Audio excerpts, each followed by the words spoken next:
Қасиеті жоғалған жыртқыш. Авторы Мықтыбек Оразтайұлы. Хайуанаттар бағының басшысы тордағы қартайған барыстың біреуін босатып, орманға қоя береді. Өз бетінше өмір сүрсін, тордан басқанын түк көрмей өтеме, еркіндікті сезінсін деп жанын ашыған болса керек. Бекер жасадың, бұл барыс орманда тұра алмайды, қайтып келеді, дейді сол жердегі бір қарт қызметші. Неге олай дедіңіз?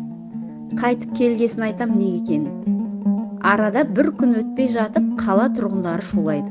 Қала көшесінде бос жүрген барысты көріп, адамдардың зәресі ұшады. Дереу тиісті орындарға хабарлайды.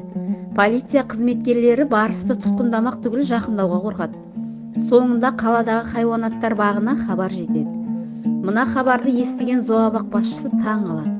Өзі босатып жіберген барыс зообаққа бет алып келе жатыр екен. Мен мұны орманға жіберген едім ғой, қалада неғып жүр?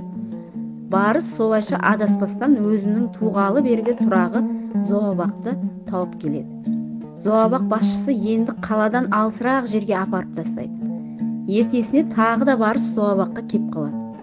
Өзінің тұрған үйреншікті орнына кіре алмай, торды айналсоқтап жүреді. Бұл неге орманда өз еркімен жүре бермейді? Деп тағы таңғалады басшы. Сонда қарт қызметші былай депті: бұл мақұлық көзін ашқалы торда өмір сүріп келе жатыр ғой. Дайын тамаққа, дайын жемге үйреніп кеткен. Өз бетімен тамақ асырауды білмейді. Торда өткен өмірі оның табиғи тектілігімен барысқа тән қасиетін, жыртқыштығын жоқ қылып жіберген. Аңдарды еркін дала мен орман тәрбиелейді. Бұлар өмірлік сабақты дала мен орманнан алады. Ал мына барыс мұндайдан мақұрым. Сол үшін оған мына тордан артық орын жоқ.